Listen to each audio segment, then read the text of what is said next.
Hello, and welcome to the Los Angeles Asian Pacific Film Festival, presented by Visual Communications.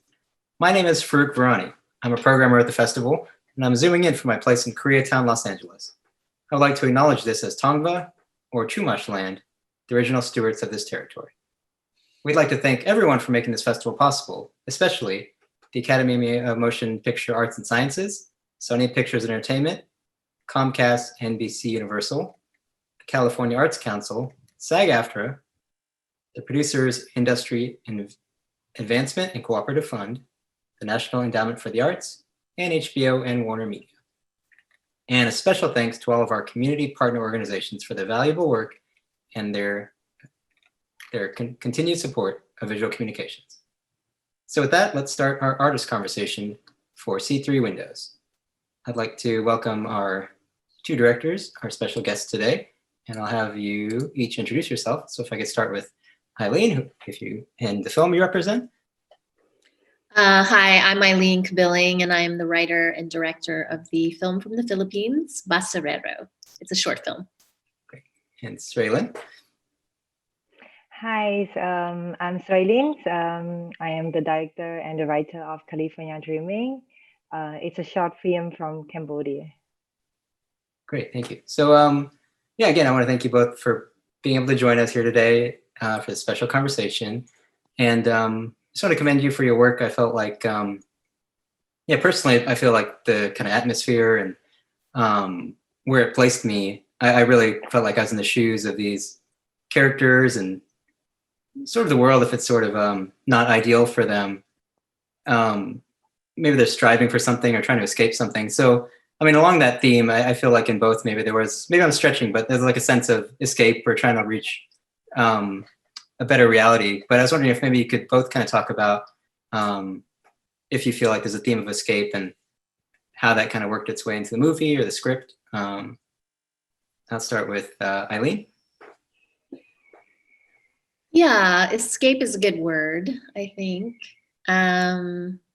I think it was really about a character. It's a character study, Basurero, and it really is about being stuck with oneself, I think, in regards to knowing deep inside that he feels horrible, really deep inside about what's happening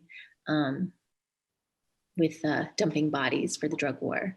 But he also is trying to justify why he's doing it, or at least protect himself and try to escape at the same time. It's a lot going on, I think.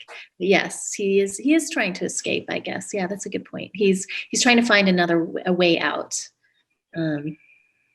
from his situation, but he kind of has gotten himself involved in a situation with dumping the bodies for the drug war, because it's hard to get out of that once you get involved.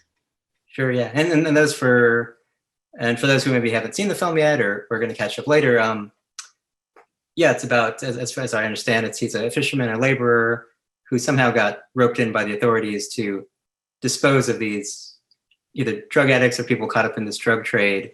But he's sort of in a financial situation that demands this of him.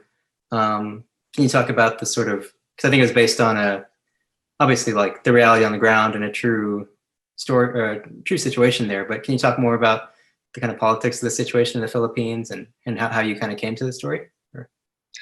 Sure, yeah. So, the Philippines is undergoing a really extreme presidential administration right now, where they, one of his big promises for the Philippine people is to get rid of the drug problem in the Philippines.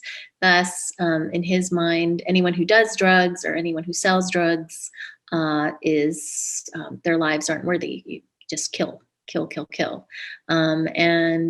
obviously it's a human rights and a human value issue, but also it's a sense of tremendous fear that has been placed upon the Filipino people.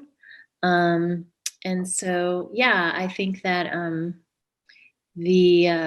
sorry, what was your question again? So I got sort of sidetracked there. So I think what you're getting at, yeah, like sort of the reality on the ground and how you first sort of learned of the situation. Oh, yes. So yes, I learned of the situation from an Al Jazeera report. And yeah, it's a very real situation. And I was very inspired by the character. This character that was admitting to an Al Jazeera reporter that he had already dumped 20 bodies. And then he came across a body that he knew and was a friend, or sort of friend of his. And I think that really freaked him out. And for me, it is about the atrocities of the drug war and the human rights and the human value. But for me, it also, I think, mirrors a lot about the Filipino psyche and the things that we are trying to move through and overcome as as individuals and as a society and as a culture that has been colonized over and over again. And how do we, through all of that, find value in ourselves individually and towards each other? And I really think this is a repercussion of that.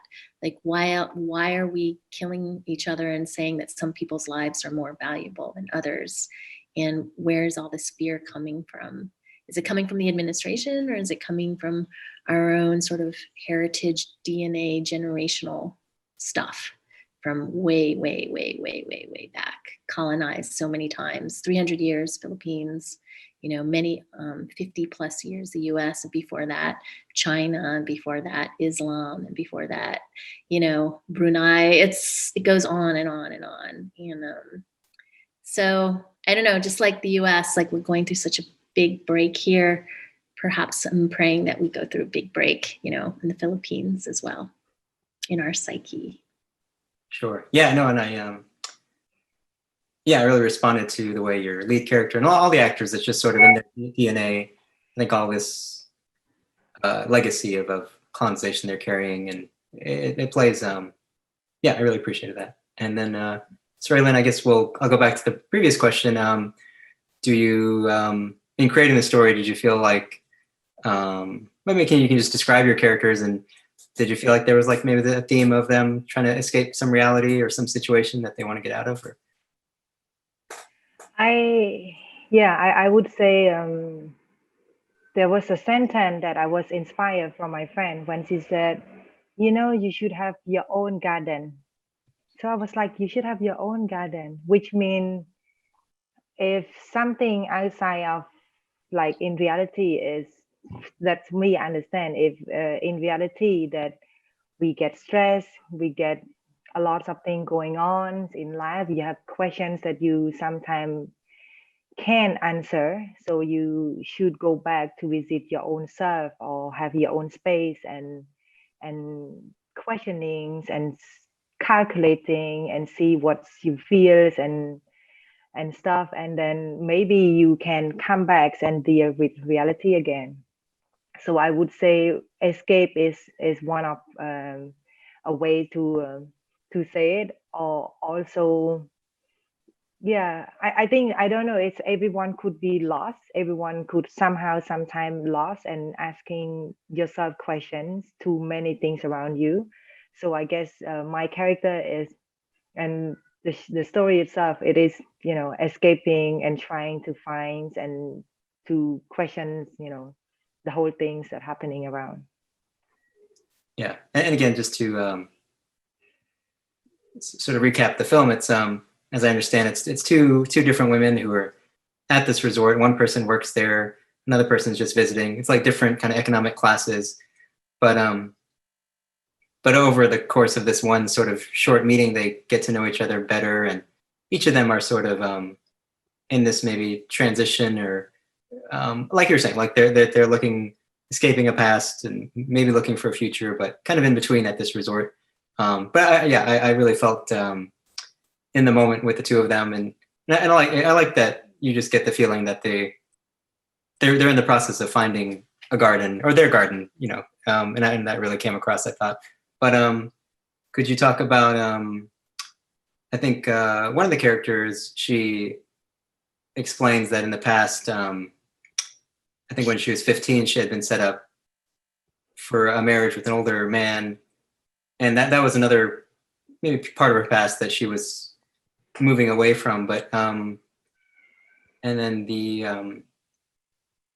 I don't know. So can you talk about maybe like how personally maybe you fit into the two characters, or when you're writing it, or from anything from your experience Yeah. that made it into the film? I would say I was now I feel I have a little bit of knowledge of film, how I watch film, how I see film, and maybe a little bit more of the knowledge how to shoot it and stuff. Back then, I was totally again pure, like really don't know about the shot, the meanings, or the like the shot supporting the film, the story. So I was so focusing on writings and the actings and the yeah, the story of between these two girls only. So I was so I just I just write whatever that I feel in my mind that I wanted to share. So I did not know, so these particular questions of particular part of this woman when she talked about, oh, when I was 15 and I was kind of rearranged marriage, like rearranged engagement with a guy who lived in the state actually, and never met each other and just talk on the phone, and one day he's disappeared. It is actually a true story of mine that my auntie who lived in the state in New York, and she arranged in it. So for me, I never know why this part is in the film until the film finished. And then I realized, oh my God, it shocks me so bad that what happened. It just nobody explained me anything. People just come and say, hey, take this, do this. And then when you were young and you were raised not to raise questions, when you're also a girl, you don't have, honestly, my grandma and everyone around me keep saying that when you're a woman, you just don't get out of the kitchen. So you don't really raise to have questions, to questioning things around you. So you're only questioning yourself. So I guess it's made me realize later, oh, this actually haunting me because I never get to talk to anyone that what really happened, why he left. I don't even ask him to be in my life. So a lot of things, it's just very personal story. I almost say it way too personal between these two characters. I was once a waitress, and sometimes maybe right now my life is a bit better, so I kind of miss something pure and younger. So I think this both character is kind of looking to have someone to talk to, and maybe someone at the same state to understand each other. Like A for one, someone is really understand what you really mean. That's yeah, so that's what it is actually. Yeah. Then I was going to say, like, along with that, I think as the women continue talking and really growing in their friendship, they share like a kiss, but it doesn't feel like, to me, it didn't feel like so much romantic. It was just, it's very brief, very short, almost like, I don't know, it was like, it's so kind of, it just comes and it passes. Can you explain maybe like your meaning or your feelings behind the moment of when the two women kiss? Or? Yeah, this one of the question that people asking me is like, oh, is it a love story? Is it something that I would say maybe if it is my wish to have someone so simple that we can talk to each other, we can share a little bit of things, and the kiss between them, for me it's a it's a way to say, hey, I understand you, or we understand each other. That was so simple, something like this, without we don't have to do a lot of things to maybe just listening and feel each other. Yeah, I love that. Yeah, it happens, and then I think the next scene they're back on the road and just they're moving on, and I don't know, you feel that they've grown or they've changed a little bit. So that was beautifully done. Okay, and then Eileen, I was going to transition back to you, and in terms of I wanted to come back to maybe something you were speaking about earlier, the colonization and the sort of like external pressures of to reach a certain maybe status or ideal that is not necessarily like doesn't cohere with the country or in some way, but maybe I'm reading into things, but I feel like at one point I think the lead actor is wearing like a shirt with like a American flag going up and down, and then there's these kind of huge billboards with like models, and like he's looking at, and then towards the end he's at this sort of job office looking for jobs that are outside fishing, and he needs a lot of money to kind of even go through that sort of job placement process. But can you talk about I don't know. Oh, and then they're, I think on the boat they're talking about, you know, let's move to like Saudi Arabia and like we're gonna get rich there to work there. I don't know. What was the ideas about like these external aspirations about getting out, like, or themes that you maybe were exploring? Well, the Philippines is sort of known as a lot of their economy is based on human resources.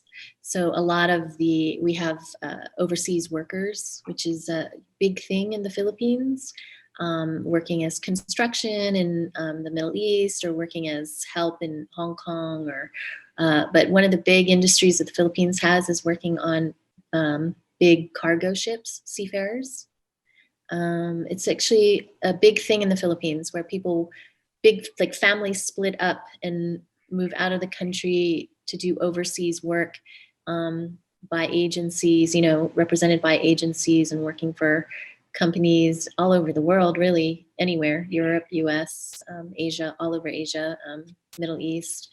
And yeah, so there's a theme of that in the movie for sure about this, you know, a lot of people, whether poor and middle class, I think, and even upper middle class, talk about working overseas because you can make more money overseas and then you can send it home. So there's that. And then, yeah, the American flag on his shirt was a choice, but it was also kind of a choice in the moment. It wasn't something that I was pre-planning. We have these crazy ukay stores in the Philippines where they just gather like shirts from, people just get shirts from like vintage, not vintage, but you know what I mean? Like used shirts from like donations, and then they resell them in the streets in Manila. And so I said, let's just get a bunch of shirts from these ukay stores, right? And see what happens. Sometimes it says something like, you know, University of Iowa or something, you know what I mean? But this one was an American flag, and she showed it to me, and it was red. And I was like, let's just do that. Let's use that. Let's use the American flag. And it was conscious but subconscious, you know, choice, considering, you know, the Philippines has a very deep, very complex relationship with the United States as having been the only U.S. colony. So a lot of this is all painted in this picture. It's really a painting, if you ask me. This whole movie. Yeah. Absolutely. Yeah. No. It felt. Yeah. I felt that I was sort of in this tapestry of the textures of his life, and now you are Los Angeles based at the moment, shooting abroad. Or are you? Well, I'm Manila. Well, I'm in. All my stuff is in Manila, but I'm in LA right now because of COVID. But yes. No, I'm Filipino American, so I'm a dual citizen of the Philippines and the U.S. But yeah, I pretty much grew up here on the East Coast. Yeah. So, but I've been in the Philippines for the last 3 years. Okay, so you were sort of already kind of stationed there for shooting. Like you didn't travel for the shoot. No, I traveled for the shoot, and then I stayed. Yeah. And then I was preparing for the feature, but then COVID happened. Oh, so I decided to come back here for a while for now. Sure. Can you talk about shooting over there? I mean, any challenges? And a lot of it was shot on boats. So I was just kind of wondering what your crew size was and like what that experience was like. Big. The crew was, the thing about the Philippines is we don't have insurance. So a lot of the equipment comes with handlers. So the crew ends up being much bigger than in the US. And so I think my crew size with cast was, a lot of people, like almost approaching over 80 or so people. And shooting in the Philippines was cathartic for me because it was my first time to film in the Philippines or to make my own film in the Philippines. I'm pretty much more experienced and trained here in LA and New York. Wow, it was cathartic for me because I think Filipinos, with everything that they've had to deal with, have a whole other philosophy on how to deal with chaos. There's a Tagalog word, bahala na, which means it's all going to work out. This is crazy, this is chaotic, but it's all going to work out. And, you know, I was a production coordinator here in the US, and it was so much about like troubleshooting and preparing for problems, and everything has to be so much control. And there, because of all the things that I think Filipinos have had to deal with, like climate change and typhoons and revolutions and all this stuff, they deal with chaos in a way more graceful way, in a way more sort of intuitive, in a more trusting way. And I really was moved by that. And I really saw my American ego coming out over that as well. It was very, it was an awakening for me, shooting in the Philippines. They do work really long hours. We work long hours here, but there they'll do 24 hours. Yeah, which they wanted us to do for our budget, but my cinematographer actually came from Korea. And, you know, in Korea, for the most part, they work 4-day weeks. And so they don't work 24 hours. So I was like, no, we're going to have to somehow make this work without working 24 hours because, but a lot of it's because, you know, they don't get paid a lot. And so they'll do more than one film at a time, actually. So they'll work on one film, move to another film, and come back to your film. I experienced some of that as well.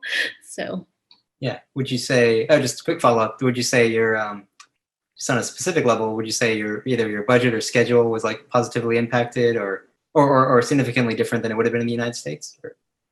Oh yeah, I think my budget would have been a lot more in the U.S. And so we hired all Filipino crew and Filipino team on the ground. Except for myself, who's Filipino American, and I had one producer come from the U.S., Jose Mangual, who's from here, from LA. He's Puerto Rican American, and then my cinematographer. We all met in film school, so this is a kind of our third project to do together. So I just really wanted them by my side, and they all worked for free, and most of anyone like my graphics and a lot of post people worked for free as well, except for the Philippine team. But like color and graphics and special effects. And so the film, I would say the 50% of the budget was for people who just kindly came on board and collaborated and gave their all. And then the team on the ground in the Philippines really went over and beyond. I mean, they kept telling me that they were going over and beyond. So they really, you know, and I did. I think I really wanted to make a visually beautiful film, as much as, and I really wanted, this is my first film to direct. So I really wanted to learn as much as possible and just really push to the limit. And so I did. I mean, I think moved beyond and pushed a lot, but I think everyone's happy now. So, you know, we pushed our budget. Yeah, that's for sure. Okay. Well, yeah, they did. I mean, again, it looked amazing, and the care and the passion that went into it all really shows. So, congratulations on it. Thank you. And then Sraylin, I believe I read. Was this also one of your early or first films, or?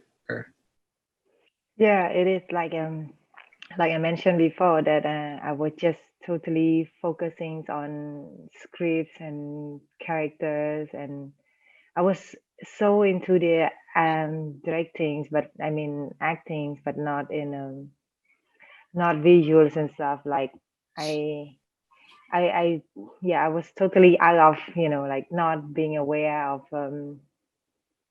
again, it's like how to shoot and stuff. It just look at the monitor, and then if it looks nice, then it looks nice, you know.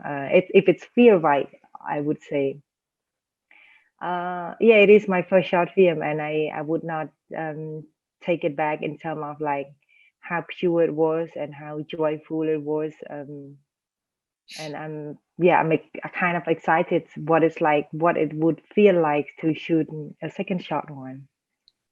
Yeah. Well, if it was your, I mean, first, you're talking about that sort of instinct or feeling. Like I feel like every shot communicated so much emotion, and it did feel like pure in that way. All the choices. So I thought that was excellent. Can you talk a little bit in terms of filmmaking groups?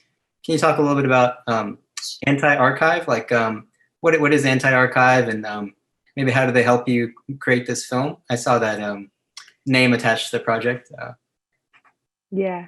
So basically, before even Anti-Archive created as production company, we just bunch of friends who work for each other. We switch role when everyone needs. It's like my director of photography. When he was in Cambodia, he shot his own feature film.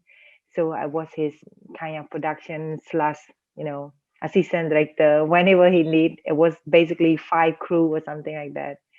So yeah, so everyone just switching role, and then I work for David Chu. I work for Kavachniang. Kavachniang is my editor, and then David Chu is my it's everyone is friends. Everyone are friends, and then David Chu directed Diamond Island, and that time I was his second assistant director.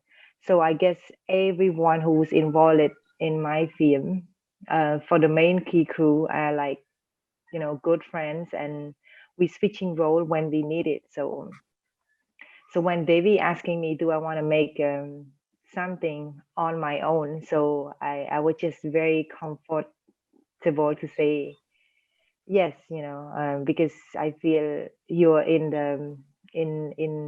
the right group. You are with the people who would make you feel comfort to do whatever you want to express. So I would just easily say yes to him, and then the script happens, and then the crowdfunding happened. We were so blessed by everyone who contributed to make it happen.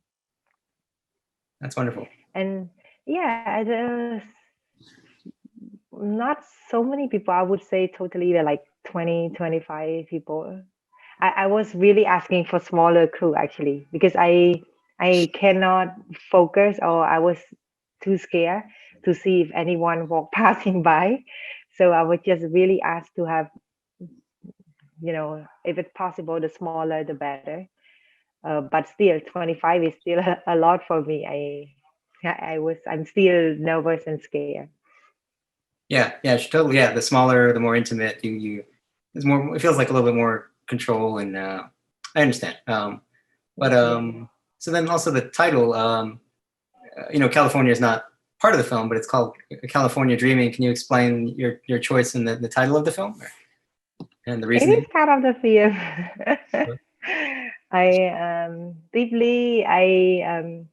I would say there are 2 things that making me feel that I love this title, and I think it works really well for the feeling. One is I was inspired by Wong Kar-wai film Chungking Express.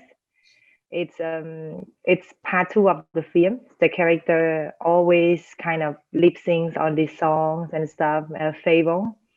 And it made me somehow feel when I watch this film that I'm not sure she's happy or she's not happy. I can't judge. I'm just an observer who look at her and probably just feel that I'm not sure if she's happy or not happy. So it's making me feel kind of being connected to her, to the song, and to the mood. That's one of the reasons. Another reason is when you like it was mentioned before, when I was younger, like my auntie, my mom's, like everyone was expecting something, like sending you to live overseas would make you have a better life. So that's why I got rearranged engagements and stuff. For me, it's a symbolic of happiness, and maybe even if I'm there, I'm not sure if I would be happy or not. Like nobody asks all these questions. So yeah, it's a place maybe that I wish to really explore and to see if I'm really happy there. That's why California Dreaming is it happened to be the title. That's great. Yeah, I love it. Yeah, the other sort of illusion or possibility of a different future. Or, and I think it was beautifully captured at the end of yours. I think I also felt for your character. I wasn't, it was not like a big conclusion, or she didn't totally change. You're not quite sure if she's happy or if her life has changed positively. And I thought that was really well captured. Okay, so I think we're coming close to the end. So I just wanted to end by maybe asking what you might be working on next. I know you already kind of mentioned something, Eileen, but if you could kind of tell us a little bit more about what you might be working on next, or is there any other future projects you'd like to promote that we could look out for? Yeah, well, I'm developing my first, directorial debut feature film, which is married to born out of the short film. It's taking its own course. I'm still going to work with my lead actor, Jericho Rosales, and a lot of my team. But I'm hoping to be more in the solution versus just a character or a question. I'd love to kind of explore solutions for how we can bring human value back to people who are in sort of this spiritual, mental problem of addiction. So that's what the film is about. That's great. We'll look forward to that and hope you can get back to shooting soon in a safer world. Yes. And Sraylin, can you tell us a little bit about what you've been working on creatively, or your next film, what we can look for? I think I'm not brave enough to work on any feature film yet. So I like I mentioned before, that I'm kind of excited to explore a new feeling of making a new short film. So I'm developing a script again with Untitled teams, like mainly all this good friend. I just did my my first draft that they think that they like it. So it's about again a woman who kind of questioning and looking for her real mother. So yeah, I'm hoping to get funded and then really enjoys the process of making film again. Yeah, it's great to have that team around you and that group of friends. I'm sure the festival will look forward to seeing the next project, and really looking forward to seeing what's next from both of these wonderful filmmakers. So that's our time today. I want to thank everyone for joining us, and if you have any closing statement or goodbye you'd like to say, or you're welcome to, or a quick goodbye if you want, or thank you so much. I thank you. It's such an honor to be part of this year's festival. I'm from LA, and I grew up with visual communication, so it's like a dream come true. So thank you. Thank you so much for all of this, and so great to have a conversation.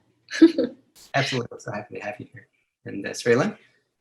So for me, it's a Los Angeles dreaming. because I make the short film. I honestly didn't expect that it would travel, so even it's COVID crisis right now, but I'm really happy and appreciate and overwhelmed with the results, and I'm just being happy that the film travels, and then hopefully it's touched a little bit of everyone's heart. That's it, and thank you for everyone spending time today, and thank you for having my film. Okay, yeah. Thank you both for the wonderful conversation and the thoughtful answers. This has been great. So for our audience, I'll say thank you so much for joining for this C3 conversation. And don't forget, this program is still available to view. If you haven't watched it yet, go watch it. It'll be closing soon. And if you enjoyed this conversation and the festival lineup, please consider donating to Visual Communications. Your support will help sustain our year-round operations and programming. You can go to vcmedia.org for more information. And for the most recent updates on the festival, please visit festival.vcmedia.org, where you can follow us on our social media accounts at VC Film Festival. And don't forget to tag us at #LAAPFF2020. Thank you all, and have a great night.